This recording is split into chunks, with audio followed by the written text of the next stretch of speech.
各位弟兄姊妹平安。今日喺吃聖經之前呢，我想大家一齊諗一諗。你上一次覺得時間好唔夠用啊，啲嘢趕唔切做唔切啦，趕到唞唔到氣啊，係幾時呢？依家我哋嘅生活咧係極度忙碌嚇，我哋要求我哋嘅節奏要好快，我哋每日做好多嘢，安排好多嘢，我哋搏命好似咧想捉住啲嘢，其實都係為咗攞安全感。但係咧又會覺得經常自己能力啊、體力啊、精神不足，有時又會覺得唉，自己好似好脆弱、好有限咁樣。今日咧，我哋一齊嚟睇嘅詩篇第90篇，係成部詩篇裏邊唯一署名係摩西嘅禱文。作者究竟係唔係摩西呢？今日咧我就唔響同，即係唔喺度同大家一齊去研究啦。但係摩西嘅一生，佢經歷過出埃及嘅風浪、曠野嘅漂流，佢比任何人咧都更加明白乜嘢叫做人生嘅動盪同埋無常。不過喺呢一首詩入面，我哋見到摩西佢冇停留喺絕望裏邊，佢帶領百姓將個目光轉移到去咧永恆上帝身上。就讓我哋一齊咧嚟透過呢一首詩，求神教我哋點樣過好呢一生短暫嘅人生，並且喺佢裏面揾到真正嘅安息。我哋一齊嚟睇下呢一首詩嘅特色先啦。我哋先嚟認識下咧詩篇第90篇嘅詩歌題材先。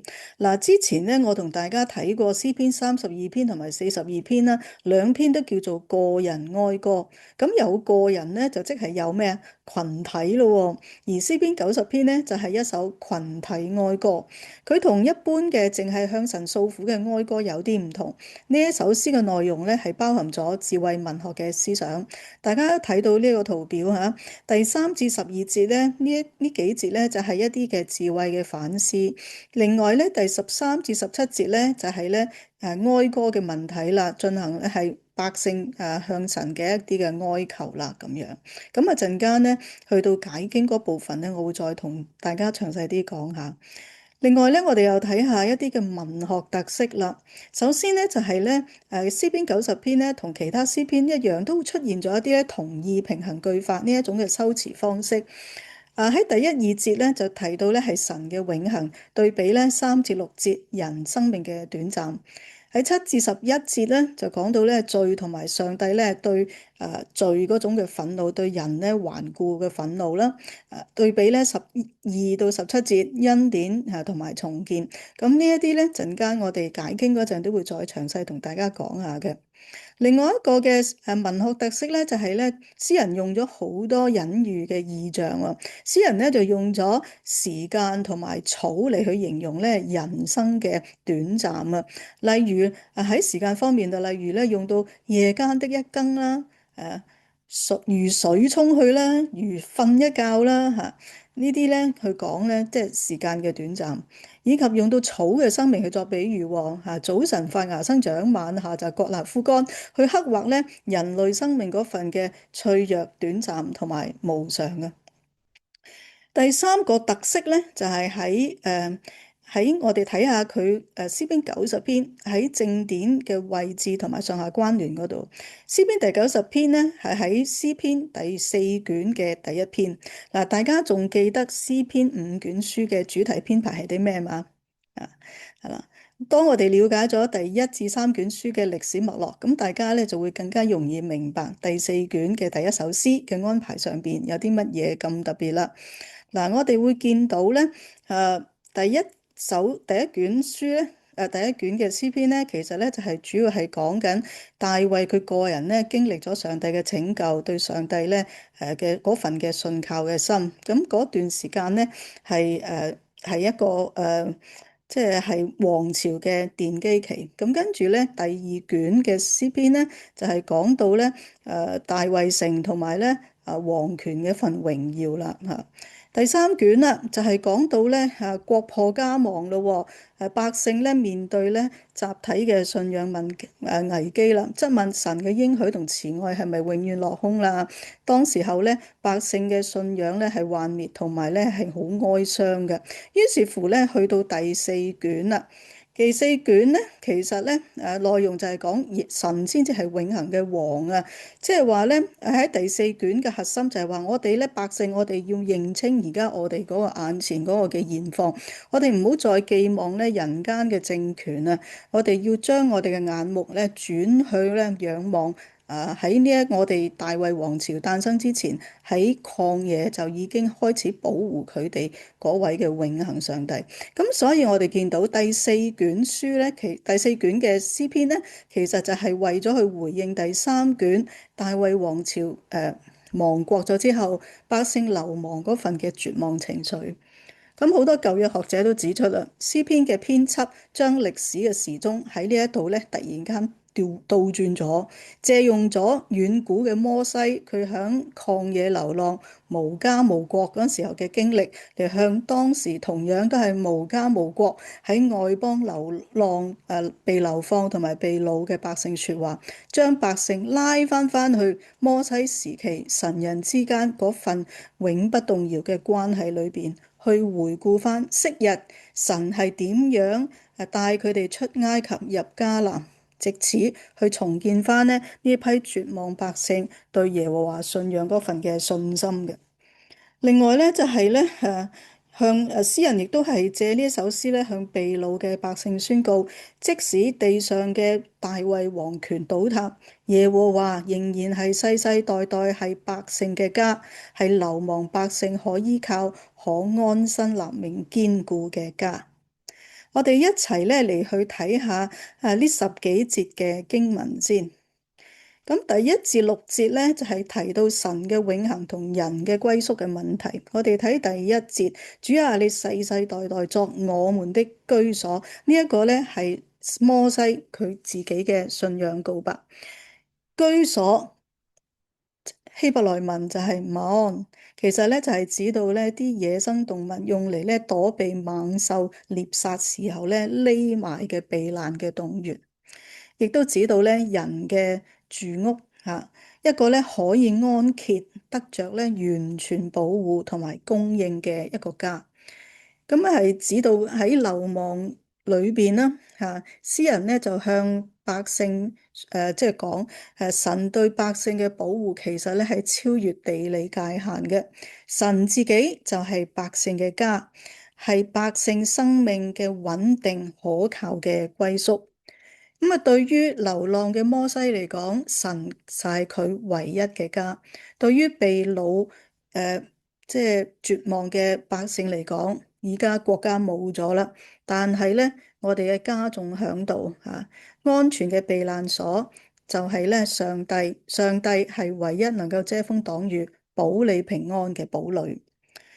弟兄姊妹，即係今日咧，我哋好多時候搏命賺錢買樓啊，供樓，追求穩定嘅工作，其實目的我哋都係希望建立一個咧安樂窩，係咪安全又開心嘅居住嘅地方嘛？但係摩西咧用佢一生漂流，佢話俾我哋聽，其實呢個世界上冇一個地方係永遠安全啊！只有當我哋將我哋嘅生命住喺耶和華呢一位馬安裏邊。即係當我哋嘅生命住喺耶和華呢個居所裏邊，我哋嘅漂泊、我哋嘅焦慮嘅心，先至能夠咧係真正安定落嚟。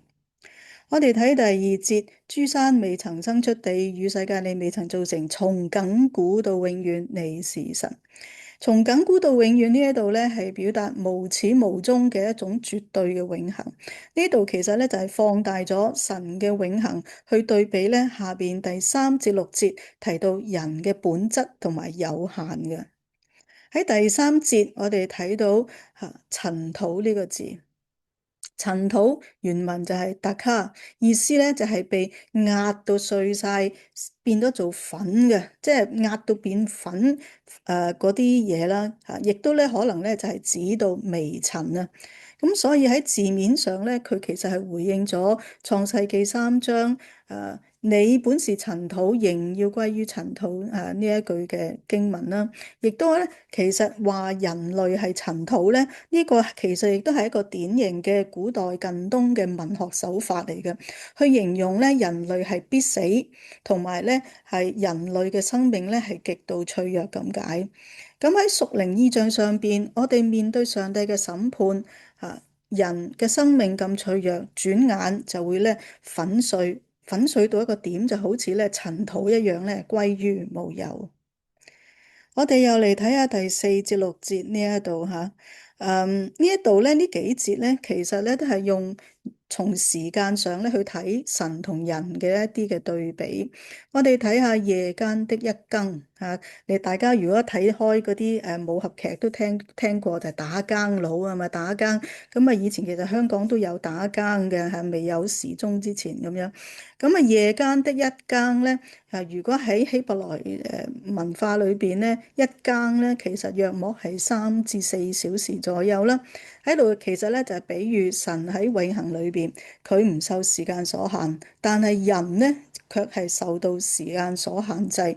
所以喺神嘅眼面前咧，人類所謂嘅1000年浩瀚嘅歷史，或者係豐功偉績，對比之下咧，實在係微不足道嘅嚇。咁我哋呢個字咧，我哋又可以睇下喺希伯來文化咧，呢一個字咧，其實都係有好特別嘅意思嘅。我哋從歷史文化背景去睇啊嚇。咁啊喺摩西同埋咧舊約時期咧，以色列人咧將一個黑夜，即係由日落到日出呢一段嘅黑夜嘅過程咧，就將佢咧就平均分去做3更。咁第一就係頭更。跟住就係中更，中更咧其實即係半夜，同埋有尾更，尾更咧其實類似黎明破曉嗰段時間啦。咁每一更嘅長度咧，點解話係3至4個鐘咧？嗱，我哋要睇翻咧，即係以色列嗰個地理環境。喺12月開始咧，佢哋其實就係冬季，12月到6月呢個時間係冬季。咁佢哋嘅日落到日出中間黑夜嗰段時間咧，就約莫係13到14個鐘頭左右。咁所以喺嗰度就喺冬季時間咧，佢哋每一更咧就係講緊4個幾鐘頭。去到6月中到年尾啦，咁呢段時間咧就叫做夏季時間。咁日落到日出中間咧就係9至10個鐘嘅。咁所以咧喺夏季時間咧就每一更咧就係3個鐘頭啦。咁所以點解我哋話每一更其實個長度係3至4個幾鐘就係咁解啦。嗱，頭更嗰陣咧，大家基本上咧仲喺度食緊晚飯或者做緊一啲家務啊嚇。但係去到中更同埋尾更嘅時候咧，其實啲人全部都瞓晒覺㗎啦。咁當人喺黑夜裏邊瞓着，瞓得好冧嗰陣，嗰幾個鐘頭瞓覺，其實我哋可以話冇咩意識嘅。我哋瞓醒擘大眼，8、9個鐘頭就過去咗啦。詩人就係用佢嚟咧去形容人咧，自以為我哋咧轟轟烈烈建立豐功偉績或者係人類歷史有好多唔知幾多年啦。但喺永恆上帝裏邊咧，不但時間咧，其實1000年好短嘅啫喎嚇，而且咧係微小到一個點咧，就係好似人喺夜晚瞓覺嗰下，哇！嗰1000年咧喺神眼裏邊咧完全係不着痕跡，好似完全冇存在感咁，嗰幾個鐘頭嘅啫，咁樣嚇，用佢嚟去對比嚇。咁學者亦都強調啦，喺呢幾節裏邊亦都有提到有關草嘅異象啦。喺烈日下半日即刻就死咗啦嚇，半日咋，即係喺日頭猛嘅時候，草半日都死，表示出咧人生命嘅短暫同埋咧好有限。跟住咧，我哋去睇下第7至12節，呢度係講到咧人嘅罪啦嚇，同埋神嘅憤怒。我哋呢度見到咧人活喺神嘅憤怒當中嚇。我哋亦都會見到喺呢一度咧有3個形容神好嬲嘅詞語就係怒氣啦、憤怒啦、震怒啦形容咧神對百姓嗰個罪嘅容忍同埋憤怒咧，其實好有層次詩人咧其實係好有心咧去編排去寫呢一篇嘅詩歌嘅。咁我哋睇下第7節嘅怒氣先嚇。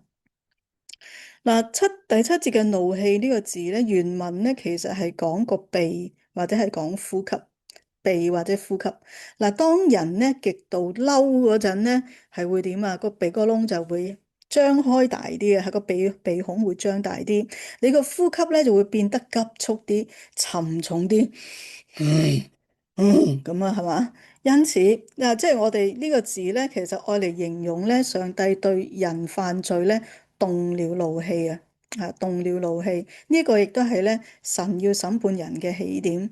放喺今日就好似咧一個爸爸，佢見到佢嘅仔女自甘墮落、互相殘殺、互相傷害嗰陣，心裏邊咧嗰份咧因着愛而生出嗰份痛心同埋憤恨啊！即係我估為人父母嘅弟兄姊妹可能會更加明白，上帝對我哋生命裏邊嘅罪，同埋我哋向神隱瞞呢啲隱而未記嘅罪咧，神唔會係無動於衷嘅，佢係好嬲嘅吓。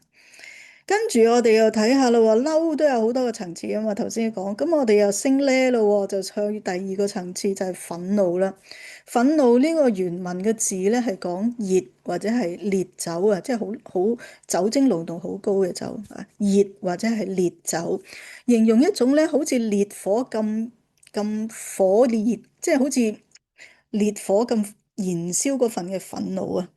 又或者咧，好似咧，即係劇毒發作咁嗰啲咧嚇，又或者咧係好似啲好勁嘅酒，即係烈酒上頭上腦一樣啊，係講緊一種咧好強嘅爆發力同埋嗰份嘅熱度啊嚇。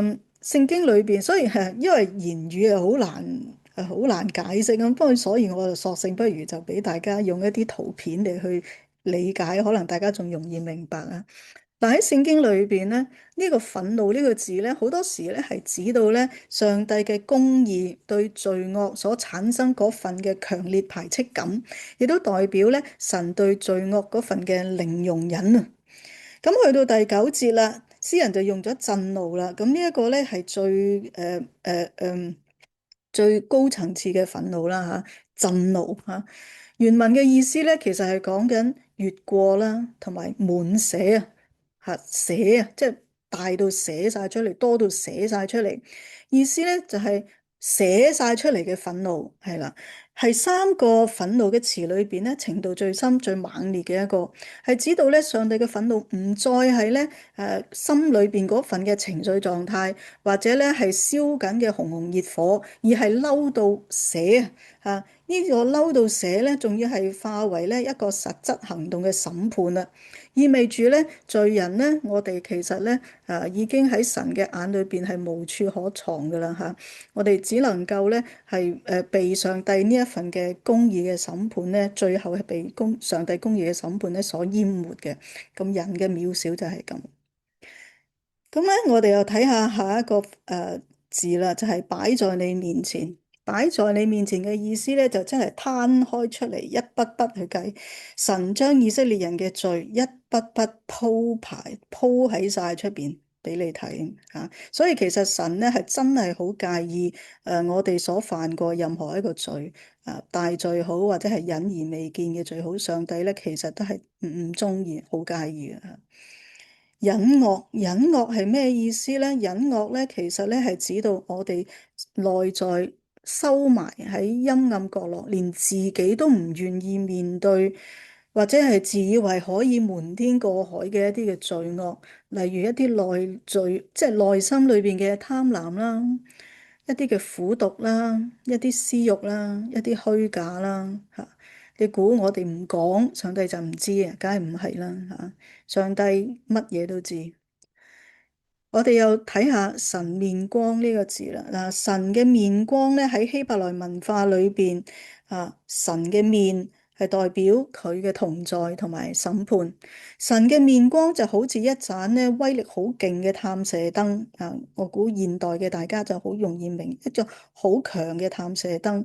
當佢一照落嚟嗰陣，所有隱藏喺黑暗裏邊嘅污穢，一嘢咧就被照得清清楚楚，無所遁形。就好似而家我哋嗰啲紫外線係咪？紫外嗰啲強燈啊，有啲燈咧，咪一照咧，咪嗰啲眼睇唔到嘅細菌都冚唪唥現晒形啦。咁上帝就係嗰類咁樣嘅光，直到喺神嘅眼前，我哋一切所有嘅虛偽咧，都係始終係會被揭露。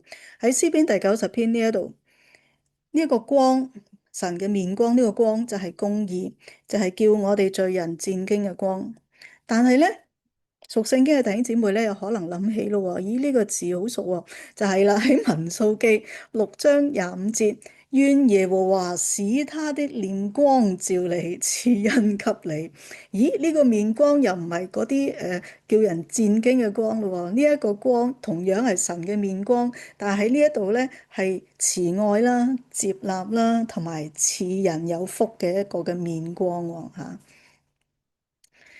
咁另我哋咧就睇下啦，嘆息，唉，咁樣嘆息其實咧只係一個咧，即係一個好虛無一聲，唉就冇咗啦咁嘅意思。咁啊，學者又俾我哋有啲嘅提醒，人生咧，我哋點解咁短暫，點解咁痛苦咧？其實諗翻轉頭，都係同始祖犯罪同埋咧神對罪嘅怒氣有關。詩人摩西佢故意咧用呢三個好嬲嘅字，去堆砌出上帝對人犯罪嗰份嘅威嚴啊！嚇咁歷史學即係神學家咧係用到驚心動魄呢個字嚇。堆砌出上帝對罪嗰份驚心動魄嘅威嚴，為嘅就係突破今日我哋嗰份安全感嗰份嘅假象。有時我哋會覺得，誒，我哋銀行裏邊有幾多錢？我哋得閒可能都會check 下手機個銀行戶口係嘛？或者咧得閒我哋又會 check 下嗰個股市行情啊嚇。或者我哋努力去讀書啦、學歷啦，或者我哋守住我哋份工、我哋嘅工作啦，又或者健康啦，係嘛？我哋以為呢啲咧就係可以咧掌控自己嘅未來，甚至係掌控人哋嘅人生。但係當呢度詩人話，當神一呼吸一憤怒嘅時候，佢爆發出嚟嗰陣嚇，我哋呢啲所謂嘅安全感假象咧都無所遁形啊！好，我哋又睇下第十節呢一度。第十節呢一度咧吓，我們一生嘅年日係70，若強壯可到80，但係其中所矜誇的不過是勞苦受煩，轉眼即逝，我們便如飛而去。咁啊，摩西咧就活到120歲，咁所以咧其實佢講到70、80歲係以當時咧即係普遍人口嘅一個嘅歲數咁樣啦嚇，通常啲人去到70、80咁上下咧就過身啦咁樣。但係我哋見到矜誇呢兩個字啦嚇，呢個字其實就係講緊人引以為傲嘅成就。咁啊，相對於永恆嘅上帝喺上帝嘅價值裏邊，人努力一生幾廿年啫嘛嚇，建立嘅成就喺本質上最後都係化成勞苦同埋虛空嚇，因為我哋有時即係窮盡一生做嘅嘢，其實咧可能幾年之後已經冇人再記得嚇。咁詩人咧就係以人嘅勞苦受煩同埋虛空咧，即係空虛咧嚟去對比喺神永恆裏邊，我哋嗰份嘅滿足同埋價值嚇。唔知道大家有冇覺得有冇一啲覺得可以拎出嚟誇耀嘅成就咧？我想同大家咧去做一個省察嘅活動。我請大家咧陣間咧撳停呢條片嚇，去拎一張紙同埋一支筆嚟嚇，拎完之後咧再翻嚟咧繼續睇翻我呢條片先嚇。咁而家大家撳停呢條片先啦。咁啊，大家係咪都預備咗筆同紙啦？嗱，而家咧我就想請大家將張紙打橫咁樣擺。然後咧喺紙嘅一半位置上高畫一條橫線，畫完之後，我哋喺左邊線嘅左邊，我哋寫上你自己嘅出生年份；喺線嘅右邊咧，就寫上你估你自己可能會活到幾多歲，例如你活到75歲、90歲、100歲，咁你就將你估計嘅年歲寫落去啦。跟住啦，就請你哋喺線嘅中間點出你依家嗰個年紀。咁即係話，譬如如果你估計你自己80歲咁上下啦，咁而家你40歲，咁你咪喺條線嘅中間畫一個mark 咯。得嘛？得啦，好。跟住我哋又再睇下你而家年紀嗰個位，同你期望返天家嗰個年紀中間嗰段叫做我哋叫剩低嘅年日啊。呢段剩低嘅年日，我哋咧安靜默想一陣間，喺上帝永恆嘅眼裏邊，我呢一段剩低嘅短暫日子，目前究竟係被咩嘢煩擾我哋，以致我哋浪費咗時間呢？即係我哋用咗好多心機同時間喺啲乜嘢度，而嗰啲嘢其實呢，實際上亦都係令到我哋好困擾嘅呢。咁我哋有少少安靜嘅時間喺神面前。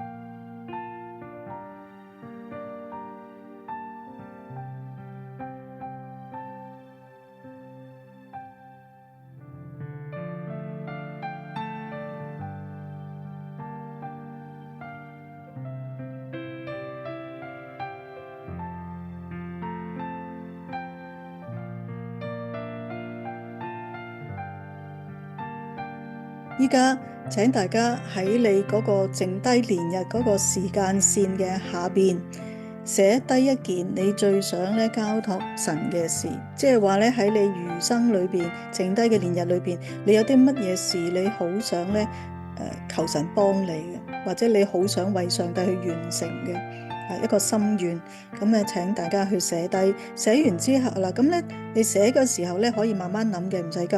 咁你停低呢一條片就得噶啦。你寫完之後咧，你就再 play 翻呢條片。咁我哋咧就會咧進入去睇第12節，睇下摩西係點樣向上帝咧求數算日子嘅智慧。好，大家翻嚟啦。嗱，喺第11節，我哋見到咧，面對人嘅罪同埋神嘅憤怒咧，摩西提出人應該點樣活着啊咁樣。所以喺第12節，摩西就向神咧求智慧嘅心，求你指教我怎樣數算自己嘅日子，好叫我們咧得着智慧的心。數算呢一個字咧係有點數啦、數數目啦、counting 啦、編號啦、珍惜嘅意思，亦都有咧神安排、神指定嘅意思。喺希伯來文裏邊咧，曼拿呢個字，數算曼拿呢個字咧，個字根咧其實唔係淨係數數字數數目唔係淨係呢個意思，更係包含咧指派啦。編派啦，量給俾你，即係量俾你啦，或者係設定一個份額咁嘅意思。喺神學嘅含義裏邊咧，其實係講到咩咧？就係人生命嘅日數唔係無限嘅，即係你同我咧活着嘅年日咧唔係無限，而係咧上帝已經係編排好咗，係有固定嘅數日嘅日數，同埋咧係有界限嘅。但係喺呢一個嘅希伯來嘅商業環境裏邊咧，呢一個數算呢個字咧係用喺盤點同埋估價方面嘅喎。數算意味着即係從商業嗰個角度去睇，數算咧意味着係去衡量我哋每一日嘅屬靈價值啊。詩人喺經歷咗前面經文所講嘅轉眼成空、如水沖去呢啲咁嘅虛空感之後咧，佢醒悟到佢必須要重新去評估佢年日嘅意義啊，佢剩低嘅時間嘅意義要將咧人生短暫嘅光陰要識得點樣去投資，而詩人呢個目光就係話我哋要去投資喺有永恆價值嘅事上邊。咁學者就認為啦，數算呢一個字咧，其實咧就係成首詩嘅一個嘅轉折點啊。因為喺呢度第十二節啦，咁即係話數翻轉頭咧，就係11、9節啦，第九節開始啦，係嘛？第三節開始嗱，喺前邊咧就係講到神使到人咧歸於塵土嘛，人喺神嘅怒氣同審判之下，我哋嘅罪行咧就俾神咧一一咧數算下來啦，鋪陳出嚟啦嚇。最後咧，人嘅生命咧係被動地消逝，被壓到變粉，然之後咧就消失晒喺個人類歷史裏邊啦。但喺呢一度咧，第十二節我哋見到人咧從呢一個被動地消失咧被動地消逝呢一個嘅情況咧，轉化為咧主動去數算喎，係咩意思啊？原來咧，當我哋願意主動去面對人嘅有限，我哋要面對死亡呢個罪嘅代價呢個現實咧咁我哋咧就識得計數啦。我哋就會識得咧原本咧我哋咧就係哎呀好驚死啦，唔知道幾時會離世啦我哋好帶嚟恐懼嘅呢一份嘅短暫生命咧，轉化到成為咩咧？催生一份嘅智慧嘅心嘅一個嘅情況。乜嘢係智慧嘅心咧？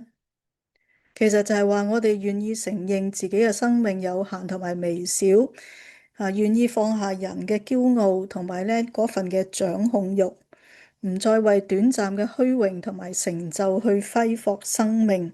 我哋識得用永恆嘅眼光嚟過每一日短暫嘅生活，呢一個就係智慧的心。詩人教導百姓唔好再活喺過去大衛王朝嗰個嘅輝煌同埋榮耀嘅一個嘅回憶裏邊，過咗去噶啦，呢啲嘢過咗去噶啦，唔好再對咧眼前嗰啲被擄受苦嘅困境怨天尤人啦，而係咧我哋要清醒去面對我哋眼前呢一刻，我哋咧要去數清楚神喺管教裏邊留俾我哋依家嘅每一日。喺我哋有限嘅年日裏邊，我哋去尋求神嘅慈愛，尋求神嘅 hesed。跟住咧，我哋去睇下第13至17節，係講嘅到咧係百姓呼求神回轉同埋重建佢哋嘅。嗯，我哋睇到 hesed 呢個字啦，講過好多次啦，係講到係神對人嗰份嘅盟約，神對人嗰份盟約嘅不離不棄嘅愛呢一度咧，第二個字咧比較特別，叫做早早喎。咁咧就喺和合本咧就係譯做及早啦或者早晨啦咁咧就呢和修本咧就係譯做早早咁呢一個字嘅字面嘅意思咧，其實就係講話在早晨啊，in the morning，在早晨。咁但係咧喺舊約學者嘅共識咧就話呢個字喺第14節呢一度嘅意思可以係講早晨，亦都咧可以係解作及早或者係趁早但係絕對咧就唔係講一日嘅早晨啦。呢個字咧喺呢一度咧有4個深層嘅意思嘅。第一咧就係呢個早早就係象徵上帝嘅管教嘅黑夜已過去啦。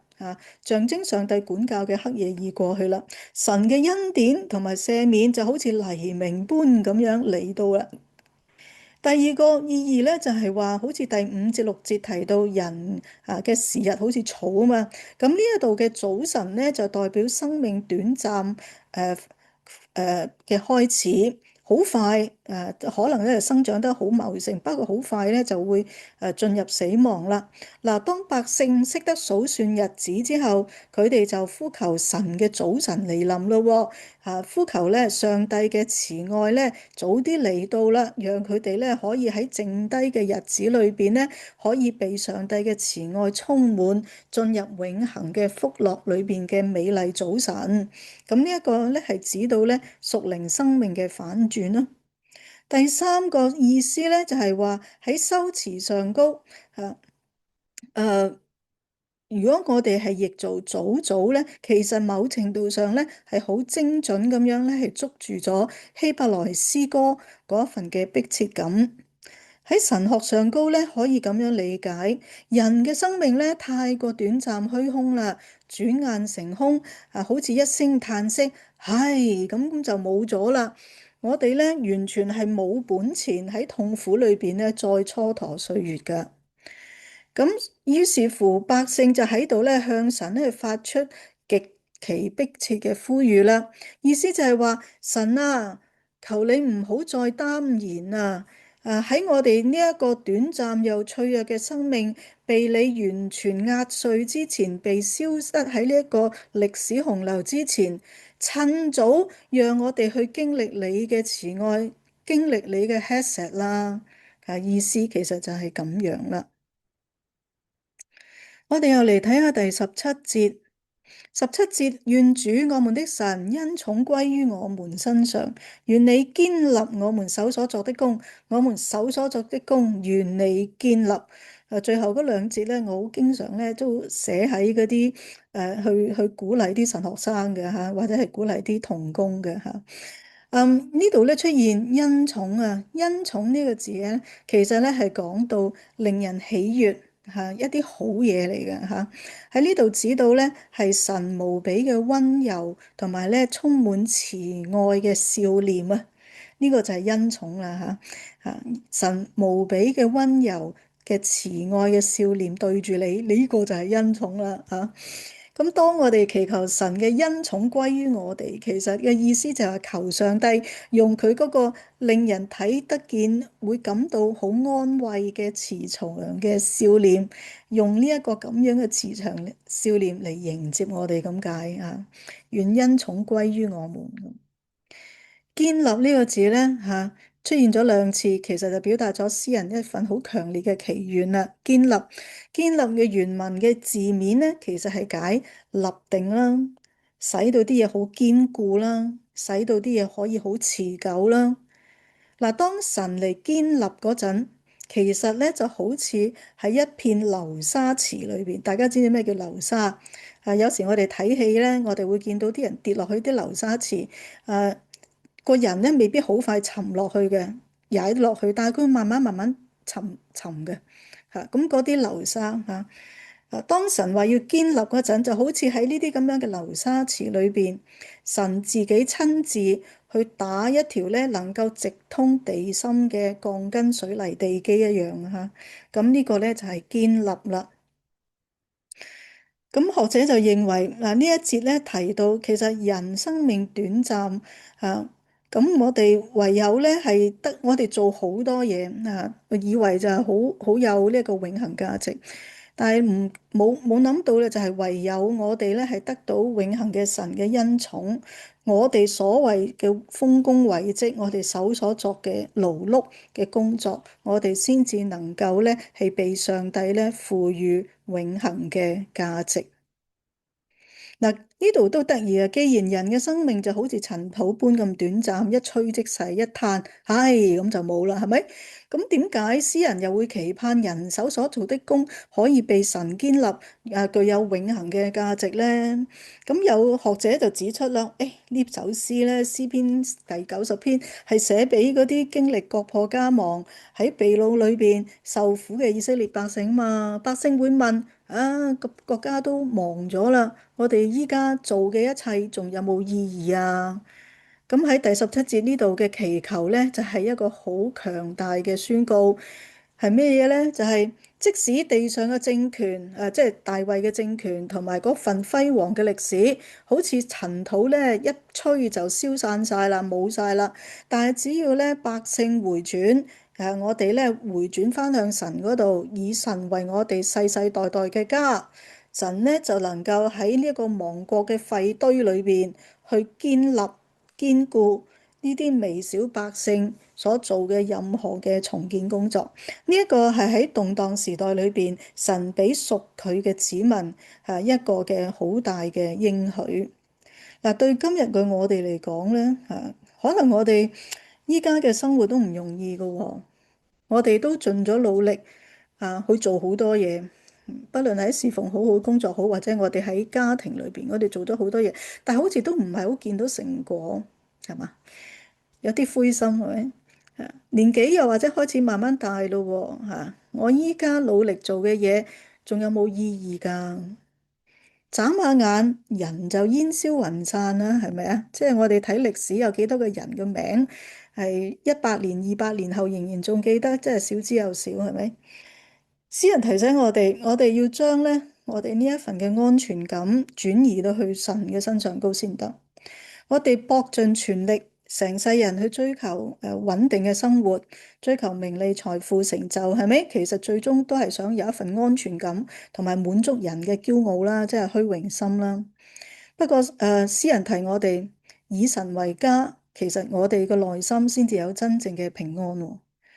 或者我哋咧，其實好忠心照顧我哋屋企，好認真工作，我哋默默付出，好多人默默付出嘅工作，好似好多都係微小嘅細，好微不足道嘅工作。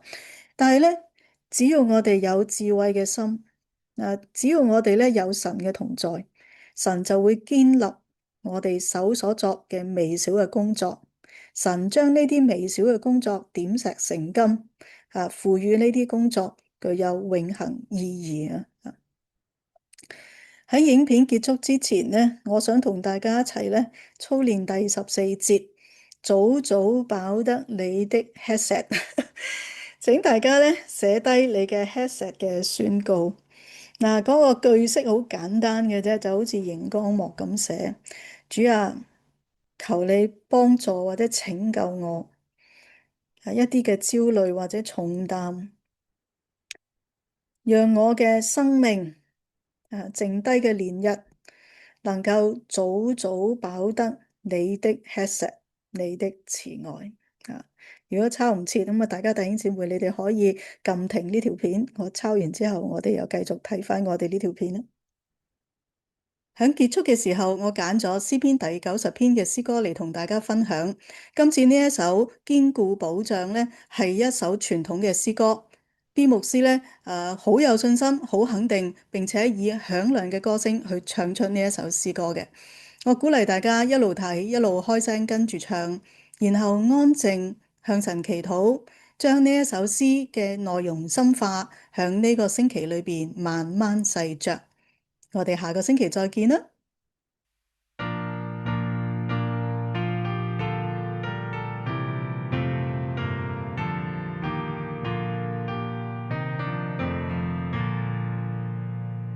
上主是我堅固保障，莊嚴雄峻永堅強。他領導我安穩前行，助我乘風破駭浪。我摸盤踞世上，迎謀興波作浪，長狂交橫以上，殘暴狠毒難防，陰險絕倫真無常。我若單憑自己力量，只知斷難相對抗。幸有一人挺身先登，率領着我往前方。如問此人為誰？乃是基督我王，統管宇宙萬方，照顧萬民共仰，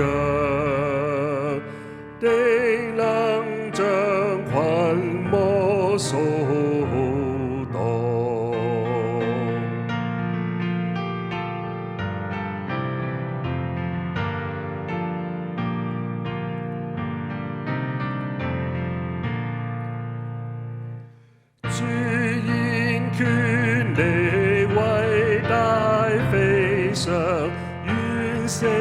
世上眾君王，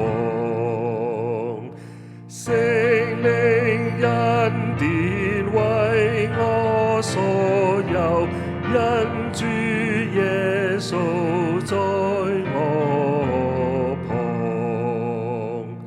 親戚財物可捨，